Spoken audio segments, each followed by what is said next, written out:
आज एक दो इंसिडेंट्स जो हमारे किश्तवाड़ में हुए उनका आप जानते हैं कि किस तरीके से ये जो इंसिडेंट्स हुए हैं इसमें जानी और माली नुकसानात बहुत ज्यादा हुआ है। हमारे यहाँ पे आजकल आप जानते हैं कि चिनाब वैली में पर्टिकुलरली कितने क्लाउड बर्स्ट हो रहे हैं और फ्लैश फ्लड्स आ रहे हैं। लेकिन इन फ्लैश फ्लड्स और इन जो क्लाइमेट चेंज की वजह से जितने भी क्लाउड बर्स्ट हो रहे हैं, फ्लैश फ्लड आ रहे हैं, कितना प्रॉब्लम इन चीजों से हो रहा है एक आम आदमी ये जो सफर कर रहा है। आज भी हमारे छात्रों एरिया में जो डुग्गा का एरिया था वहां पे एक क्लाउड बर्स्ट हुआ। इससे पहले कुछ दिन पहले आप जानते हैं ओडल गुजरा में हुआ, इससे पहले ठाठरी में हुआ और न जाने कितने एरियाज हैं जिन जगहों पे ये क्लाउड बर्स्ट हो रहे हैं। और इससे जानी माली और साथ में बिजनेस किसी का होता है, साथ में घर किसी का होता है, साथ में लोगों का कमाया हुआ पैसा और घर सब टूट के बिखर जाता है। वो भी रात में अचानक क्लाउड बर्स्ट होके ये सब चीजें हो रही हैं। लेकिन कोई ये पता नहीं कर रहा है कि इसकी वजूहात क्या है। लोग सभी ये कह रहे हैं कि ये खुदा की तरफ से है। मैं आज भी किसी एमएलए एक्स एमएलए का देख रहा था, वो कह रहा था कि जनाब ये सिर्फ खुदा की तरफ से है, खुदा की तरफ से। वो ऑब्वियसली हर एक चीज जो होती है वो खुदा की तरफ से ही होती है। वालेकुम सलाम, जो सलाम बोल रहे हैं। सब चीजें जितनी भी दुनिया में होती हैं वो कहीं ना कहीं उसमें सुपर नेचुरल पावर है। लेकिन कहीं ना कहीं हम ये क्यों नहीं सोच रहे हैं कि जो माफिया सेटअप है किश्तवाड़ में, जिसमें हमारे 5-6 प्रोजेक्ट्स हैं, उस 5-6 प्रोजेक्ट्स में आप जानते हैं किस लेवल की धांधली हो रही है। न वहां की एम्प्लॉयमेंट वहां के लोकल लोग को मिल रहा है और ना ही वो जो लोग वहां के हैं उसका बिजली उनको किसी का फायदा मिलता है। बिजली का बिल फिर वहां के लोकल लोगों को आज भी बिजली का बिल हजारों के हिसाब से, लाखों के हिसाब से पे करना पड़ता है। और एक गरीब बेचारा उसको पता नहीं होता है कि उसका बिल कितना है, लेकिन उसका बिल भी 10-10 हजार, 15-15, 20-20 हजार रुपए आता है। वो सुसाइड करने पे मजबूर हो जाता है कि इतना बिल कहां से पे किया जाए। और कहीं मीटर लगाए गए हैं और खुद अपनी टेक्निकल मिस्टेक की वजह से पीडीडी डिपार्टमेंट जो बिजली का विभाग है वो एक गरीब के ऊपर सारा का सारा कर्जा डाल देता है। लेकिन एक गरीब बेचारा जाए तो जाए कहां और बोले तो बोले किसको, क्योंकि हम रिप्रेजेंटेटिव्स भेजते हैं जो वहां असेंबली में जाके बात करें इस बारे में कि लोगों को एमनेस्टी और लोगों का जो किराया है वो माफ किया जाए। लेकिन कोई इस पे बात करने के लिए तैयार नहीं। क्यों? क्योंकि हमने ठेकेदारों को एमएलए बनाया। एक कल्चर बनाया हमने कि जो ठेकेदार होगा, जो जिसके पास पैसा होगा, सिर्फ वो असेंबली में जाएगा। एक गरीब की कोई औकात नहीं है, गरीब असेंबली में नहीं जा सकता है। लेकिन कहीं ना कहीं ये जो मिथ था, ये जो हम सोचते थे पहले के टाइम में कि एक गरीब का बच्चा राज नहीं कर सकता, एक गरीब का बच्चा एमएलए नहीं बन सकता, एक गरीब का बच्चा एमपी नहीं बन सकता, तो ये मिथ आप जानते हैं डे टू डे सारे ब्रेक हो रहे हैं। कहीं ना कहीं इस टाइम पे एक वक्त आ चुका है जहां पे लोगों को पता है कि उनके अधिकार क्या है, लोगों को पता है कि कैसे सरकारें बनती है और कैसे एमएलए बनते हैं। लोगों को सब पता है। आप मुझे बताओ, आज भी एक मैं नोटिस देख रहा था, एमएलए प्यारे लाल ने जो कंतौड़ा में रोड लिया है वो नहीं बनाया। और भी कहीं बलेसा में शायद एरिया है, ठाठरी से बलेसा का कोई एरिया है, उसमें भी आज एक नोटिस निकला है एमएलए प्यारे लाल को कि आप मेंटेनेंस नहीं कर रहे उस रोड का।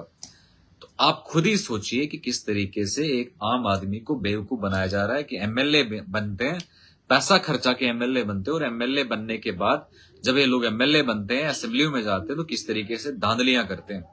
और बहुत सारे लोग, पिछली बार जब उड़िल गुजरा में एक इंसिडेंट हुआ तो एक्स एमएलए की वजह से उसने मलबा वहां पे डाला था, उस मलबे की वजह से वहां उड़िल गुजरा में के गांव में इतना बड़ा फ्लैश फ्लड आया। जिम्मेदार कौन है? जिम्मेदार एक्स एमएलए। लेकिन उस टाइम पे उस एक्स एमएलए ने कोई बात नहीं की। आज वही एक्स एमएलए बात ये कर रहा था कि जब छात्रों में इंसिडेंट हुआ तो छात्रों में इंसिडेंट एनएचआई डीसीएल की वजह से हुआ। लेकिन ये सवाल क्यों नहीं पूछेंगे उड़िल गुजरा किसकी वजह से हुआ? और ये एमएलए जिस टाइम पे ये चीजें होती हैं तो एमएलए होता कहां पे है? क्योंकि उस टाइम में ये है कि सबसे ज्यादा जरूरत एक आम आदमी को, एक आम इंसान को एक एमएलए का होता है, एक रिप्रेजेंटेटिव का होता है, क्योंकि उसको पानी रिस्टोर करना होता है, उसको बिजली रिस्टोर करना होता है, उसको जो खाने पीने की चीजें हैं वो डिजास्टर से मिलनी चाहिए। आप मुझे बताओ, रेड क्रॉस का पैसा इतना जमा किया जाता है, फिर बोला जाता है कि डिजास्टर आएगा, हमारे बच्चों से फीस काटी जाती है, उसके बाद जब बोला जाता है कि एक डिजास्टर होगा, डिजास्टर के बाद पैसा मिलेगा, लेकिन उस डिजास्टर के बाद कोई पैसा नहीं मिलता। उस डिजास्टर के बाद बोला जाता है कि ये 10,000 रुपए हैं। आप मुझे बताओ, जिसका करोड़ों का बस्ती उजड़ गया है, जहां पे लाखों का एक दुकान उजड़ गया, वहां पे रेड क्रॉस वाला सिर्फ 10,000 रुपए देके या कंबल देके या बाकी चीज देके एक गरीब को सेटिस्फाई करने की कोशिश करते हैं। लेकिन आप मुझे समझाइए कि इतना सरकार पैसा जमा करती है, रेड क्रॉस अलग से जमा पैसा करती है, और बाकी जितना भी ये जो फंड्स लेते हैं, लोगों से इकट्ठा करते हैं, उसके बाद इतना पैसा जा कहां पे रहा है? एक गरीब को पैसा क्यों नहीं मिल रहा है? और आप मुझे बताओ, इस टाइम पे जितने भी फ्लड्स हुए हैं, वो ठाठरी का फ्लड हो, वो उडिल गुजरा का फ्लड हो या छात्रों का फ्लड हो, हर जगहों पे इन सभी फ्लड्स में कॉमन चीज है कि वो ये था कि मलबा नालों में डाला गया, जिसकी वजह से ये फ्लड्स हुए। वो ठाठरी पे हो, ठाठरी में एक ठेकेदार ने सारा मलबा वहां के उस नाले में डाला, जिसकी वजह से सारा मलबा उठ के उस पूरे ठाठरी को तबाह कर गया। उसके बाद उडिल गुजरा में वही मलबा एक ठेकेदार ने डाला, और जब मलबा नीचे आया तो उसकी जद में कितने घर आए और कितनी मस्जिदें आई और कितने मदरसे आए, तो आप सभी जानते हैं। और 20 दिन के बाद आज भी उसको ठीक नहीं किया जाता है। हमारा बच्चा अगर मर जाता है तो उसको बोली लगाई जाती है कि 10,000 दिया जाएगा।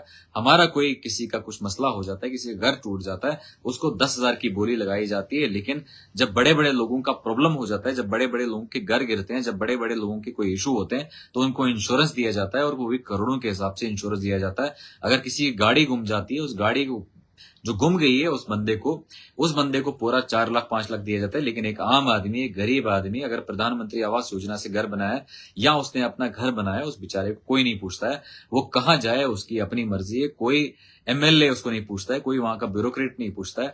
और सबसे बड़ी ये चीज होती है, जब भी डिजास्टर होता है, इन दिनों बहुत डिजास्टर होते हैं, आप सब जानते हैं, इस डिजास्टर में प्री मैनेजमेंट डिजास्टर की कुछ चीजें होती हैं कि डिजास्टर होने से पहले कुछ चीजें एहतियात मिली जाए, वहां पे फायर ब्रिगेड बिठाया जाए, वहां पे एम्बुलेंस रखी जाए, वहां पे मशीन्स रखी जाए, वहां पे एक्सकेवेटर रखे जाएं, ताकि वो मलबा एज सुन एज पॉसिबल उठाया जाए और वो ज्यादा से ज्यादा डैमेज ना हो, कम से कम डैमेज हो, उस चीजों के लिए बात की जाती है।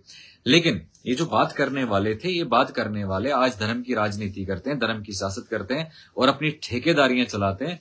उनको कहां वक्त इतना है कि वो गरीब की बात करें? गरीब से वोट ले लिया, फिर उसके बाद गरीब कौन और मैं कौन। आज प्रधानमंत्री आवास योजना में प्रॉब्लम है, आज के टाइम पे हमारे यहाँ पे नरेगा में प्रॉब्लम है, नरेगा की डिमांड नहीं लग रही है, लेकिन कोई एमएलए बोलने के लिए तैयार नहीं है, कोई भी बंदा तैयार नहीं है। प्रधानमंत्री आवास योजना, आज मैं देख रहा था एक ऑर्डर फिर से किश्तवाड़ एडमिनिस्ट्रेशन ने निकाला कि वेरिफिकेशन नहीं ऐसे होगी। तो अगर आपको लगता है कि वेरिफिकेशन आरडीडी से नहीं हो रही है, तो आप खुद ही वेरिफिकेशन किया करें। जो आज आपने कमेटी बिठाई, ये पहले कमेटी बिठाओ, तहसीलदार साहब के अंडर कमेटी बिठाओ और देखो किसका घर जो है सच में जेन्युइन है और किसका जेन्युइन नहीं है। आप ये कमेटियां पहले क्यों नहीं बिठाते हैं, लास्ट में बिठाते हैं, जबकि आरडीडी डिपार्टमेंट सुनने में आता है कि 10-10 हजार रुपए प्रधानमंत्री आवास योजना के लिए लेते हैं। इसके साथ में मैं अभी क्वाड और कीरू के आसपास की खबर है कि वहां पे किसी शायद 1 या 2 डेथ हुई हैं और कंपनसेशन वक्त पे नहीं मिलता है उनको। उनके जो बाकी परिजन हैं उनको पैसा नहीं दिया जाता है, उनको कंपनसेशन नहीं दिया जाता, उनको नौकरी नहीं दी जाती है। तो ऐसा स्ट्रिक्टली देखा जाए, ये कंपनी जितनी भी है, एक तो माफिया चला रही है, ऊपर से अगर इनकी खुद की नेग्लिजेंस की वजह से, इनकी खुद की प्रॉब्लम की वजह से कभी कोई बिजली लग जाता है, कभी किसी पोल के नीचे आ जाता है, कभी कहीं से गिर जाता है, कभी कहीं से गिर जाता है, तो ये लोगों की जिम्मेदारी, ये लोगों को मारने की जिम्मेदारी ये कंपनी खुद उठानी चाहिए और कंपनी एश्योर करनी चाहिए उस बंदे को जिसका भी डेथ वहां पे होता है कि आप उसको, उसके फैमिली को उसका कंपनसेशन देंगे ताकि उनकी फैमिली फिर से रिबिल्ड हो जाए, फिर से वो कहीं पे एग्जिस्ट करें। आप मुझे बताओ, एक गरीब बेचारा उस कंपनी में जाता है, मजदूर बन के जाता है और उसको पूरा तरीके से दबाया जाता है, लूटा जाता है और उसके बाद इतना माफिया सेटअप है कि क्रशर के पास लाइसेंस नहीं है, क्रशरों के पास लाइसेंस नहीं है, लेकिन उसके बावजूद वो इतना माफिया है कि रेत बेड्स खत्म कर रहे हैं, पत्थर के पत्थर खत्म कर रहे हैं। और डीसी जब ऑर्डर निकालेगा तो वो किसी खच्चर वाले के खिलाफ ऑर्डर निकालेगा, किसी जो रेत जो है बोरियों में रेत लेता होगा, 2-4 बोरी रेत लेता होगा, तो उसको बोला जाता है कि तू करप्शन करता है, तू रिवर बेड को खत्म करता है। लेकिन मुझे ये समझ नहीं आता है कि डिस्ट्रिक्ट एडमिनिस्ट्रेशन इन जैसे लोगों को क्यों नहीं बोलेगी, जो ये लोग यहाँ पे बड़े बड़े क्रशर चला रहे हैं, जो ये बड़े बड़े लोग जो यहाँ पे रिवर बेड को खत्म कर रहे हैं, तो आप खुद ही सोचे ये सारा काम इन लोगों का है, ये सारा काम एडमिनिस्ट्रेशन और सरकार का है। लेकिन दोनों सरकार और एडमिनिस्ट्रेशन दोनों कहीं सोई है, किसी को किसी की खबर नहीं है कि कहाँ पे क्या चल रहा है। राशन कार्ड को इस टाइम पे बीपीएल वालों को अंत्योदय, बीपीएल वालों को एपीएल कर दिया है, अंत्योदय वाले को बीपीएल कर दिया है, लेकिन कोई इन पे सवाल नहीं उठाएगा, कोई इस पे बात नहीं करेगा। लेकिन कहीं ना कहीं आज के वक्त एक गरीब को जागने की जरूरत है, एक गरीब को खड़े होने की जरूरत है। आज के टाइम पे सोशल मीडिया है, जिसके पास भी मोबाइल है वो मोबाइल उठा के खड़े होके आप आज बता सकते हैं। आप किसी का वेट नहीं करना है कि मीडिया वाला आएगा या किसी की ज्यादा पहचान है ये आएगा तो फिर जाके हमें रिप्रेजेंटेशन मिलेगी, फिर जाके हमें कोई दिखेगा। और आपका कंटेंट अच्छा है, आपकी न्यूज अच्छी है, आपके पास मटेरियल अच्छा है, तो लोग खुद ही देखेंगे, लोग खुद आएंगे और खुद देखेंगे। आप खुद जानते हैं कि मेरे पास भी मीडिया कितना ही आता है, बहुत कम मीडिया आता है, एक्सेप्शनली में 1 या 2% का मीडिया आता है मेरे पास, और मीडिया के थ्रू आपके बीच आता हूं। लेकिन मैक्सिमम टाइम पे अपने ही फेसबुक पे या इंस्टाग्राम पे या किसी सोशल मीडिया साइट पे आपके बीच आता हूं और आपके साथ डिस्कस करता हूं, आपके साथ सच्चाई बयान करता हूं, जो सच्चाई है उसको बयान करता हूं।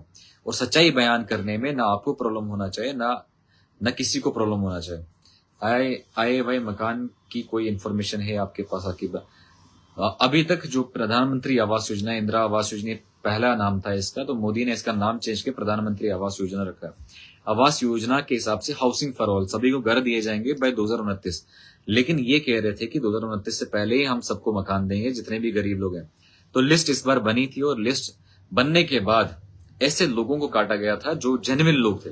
तो जेन्युइन लोगों को काटने के बाद जब ये सारा ग्रीवेंसेस आरडीडी के सेक्रेटरी के पास गए, जो एजाज असद साहब हैं, उनके पास जब पहुंचा तो उन्होंने कहा कि नहीं, इस पे रीवेरिफिकेशन का जरूरत है। आप देखो जो गरीब है उनको इंक्लूड करो, और जो इसमें ऐसे लोग हैं जो दूसरी बार मकान ले रहे हैं, या ऐसे लोग हैं जो खुद ही जो है ऑनलाइन जीपीएस पे चढ़ा के अपना मकान चढ़ाए, तो उन लोगों को डिलीट किया जाए।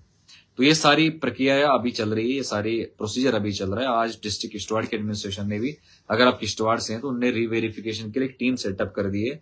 जो ऑर्डर ऊपर से कमिश्नर सेक्रेटरी का था, उस पर एक टीम सेटअप हो रही है, और टीम सेटअप होने के बाद वो डिसाइड करेंगे कि किस किस को मकान मिलेगा और किस किस को मकान नहीं मिलेगा। लेकिन बड़े अफसोस की बात है कि आज एक गरीब को मकान नहीं मिल रहा है, गरीब बेचारा गरीब ही रह रहा है, लेकिन उसको कोई सुनने वाला उसकी कोई नहीं है। वो सब बोला जाता है, कभी ये फाइल नहीं है, कभी तेरे पास ये डॉक्यूमेंट नहीं, कभी उसके पास दूसरा डॉक्यूमेंट नहीं है।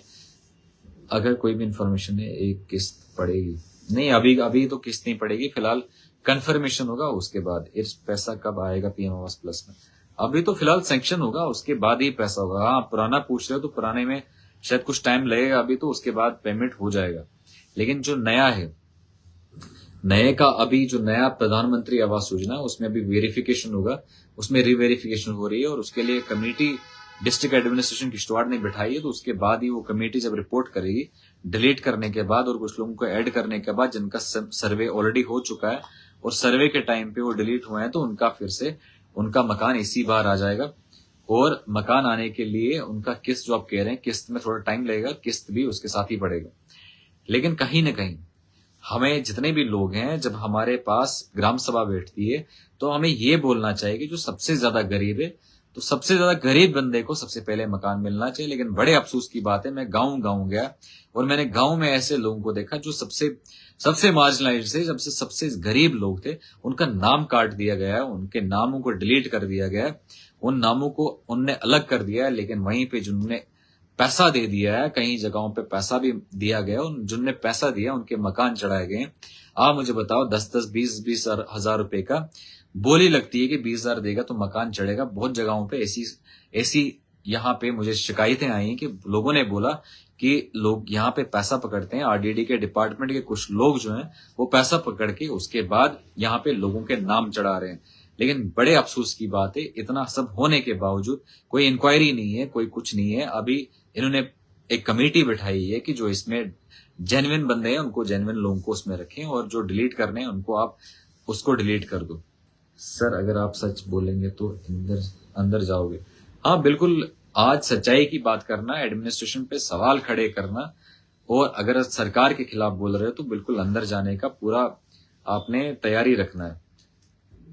इसके साथ हमारे छात्रों के अलावा डटपट में भी आज लैंडस्लाइड है, वो फ्लैश फ्लड है, जिसकी वजह से काफी नुकसान हुआ, गाड़ियों का नुकसान हुआ, दुकानों का नुकसान हुआ। लेकिन ये सारा हम ये नहीं सोच रहे हैं कि इसकी वजह है क्या। जब आज तक हमने इतने फ्लैश फ्लड नहीं देखे, जब आज तक हमने इतने क्लाइमेट चेंज की वजह से क्लाउड बस्ट देखे, तो अचानक ये इतने क्लाउड बस्ट कहां से आ रहे हैं, इतने फ्लैश फ्लड कहां से आ रहे हैं। लोग कहते हैं कि नेचुरल डिजास्टर है, ये नेचुरली हो रहे हैं, खुद ही कुदरती हो रहे हैं।